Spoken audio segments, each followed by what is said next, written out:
we've got a few traditions that we want to share with y'all and ways to make Christmas a little bit simpler. My mother-in-law was a gourmet cook, and every Christmas morning she made this delicious from scratch crumb cake, coffee cake. And when she passed away, the mantle passed to me.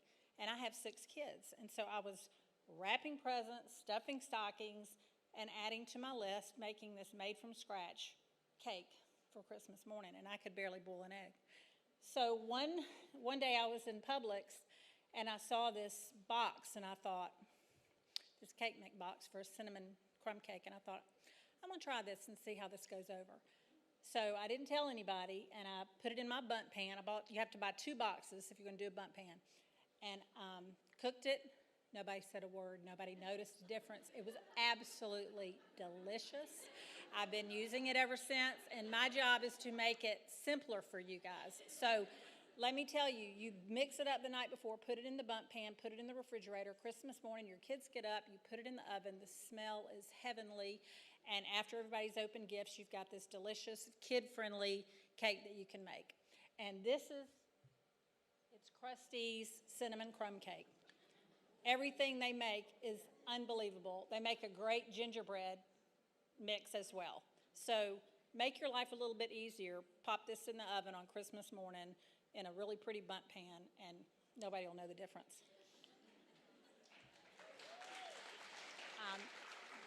Second thing I wanted to share with you is I really struggled raising my kids and trying to separate out Santa and Jesus.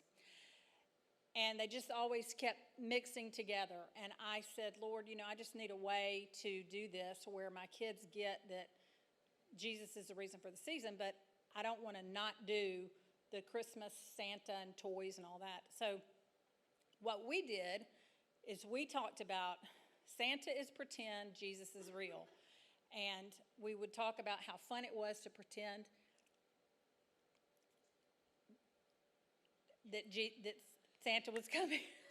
Just saw a child in here.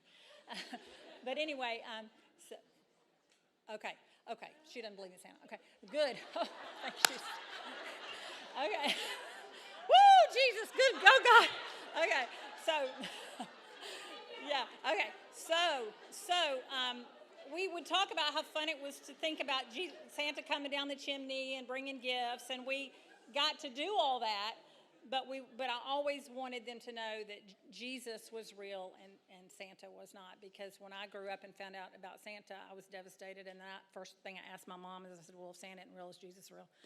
And so that's not for everybody, but that worked for us. And we also had started doing, I take a totally separate day and focus on Jesus, and we have an Advent dinner. And at the end of the Advent dinner, if your kids are little, just do something as simple as doing a birthday cake for Jesus. And you could use one of these Advent calendars. Of course, this is the one that was I couldn't find one on the nativity, but say you're going to do yours on the 27th, which is what we're doing this year. Start 25 days before you're going to have your Advent dinner and say, we're going to eat a piece of candy every day until we celebrate Jesus' birthday. And, that's the way they count down to, this is a season about Jesus. We're going to celebrate his birthday. And then you can still do your big pomp and circumstance on Christmas morning with Santa and the toys and everything like that. But just pick a day if you want to and do something separate where you can focus on Jesus. And this is a beautiful Advent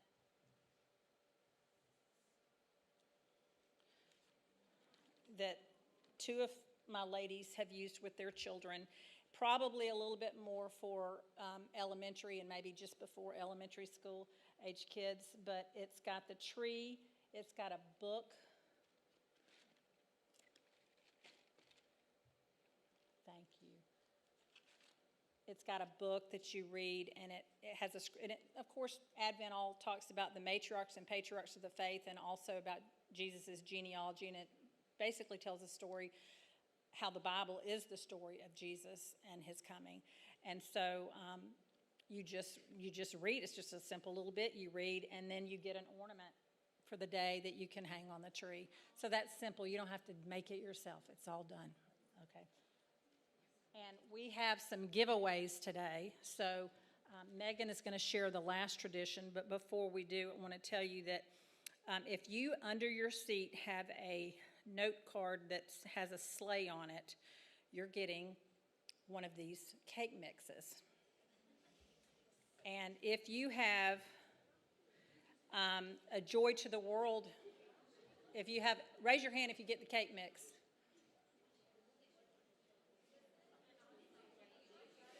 That's it. Okay. You want to hand her the cake mix? Okay. All right. And if you have a Joy to the World, you get a beautiful Advent calendar. Amanda is going to hand it to you. If you've got it, raise your hand or come get it. And then Megan's going to share a tradition that she does at her house with her kids.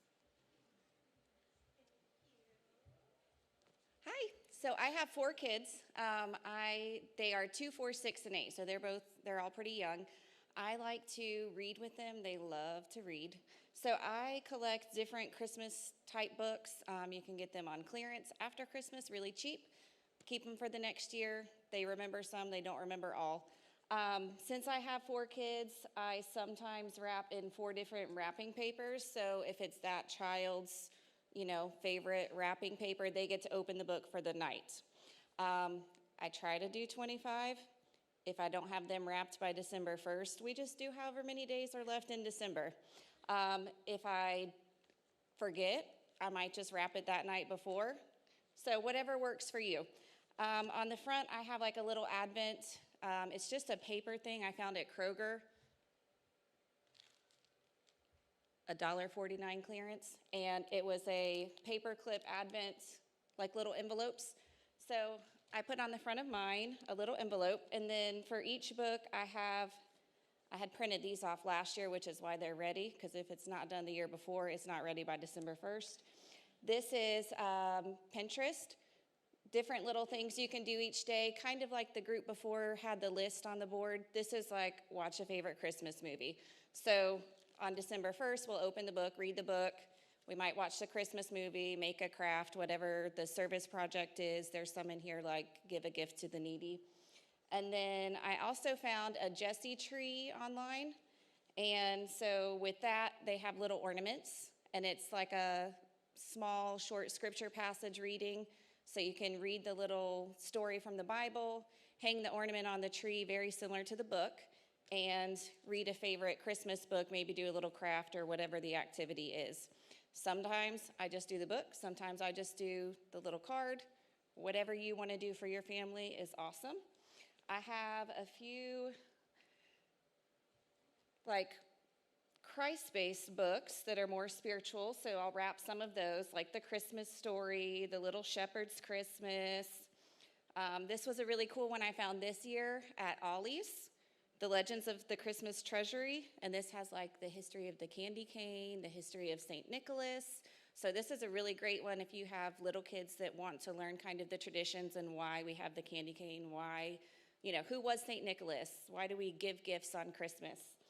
And then I have fun ones too, Pete the Cat, Charlie Brown.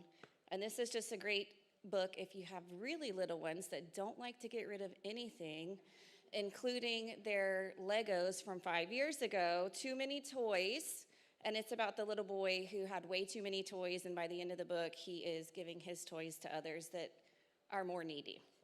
And then the last thing you can include in the little books, if you'd like, coloring books, activity books, things for them to do if they maybe don't like to read as much. So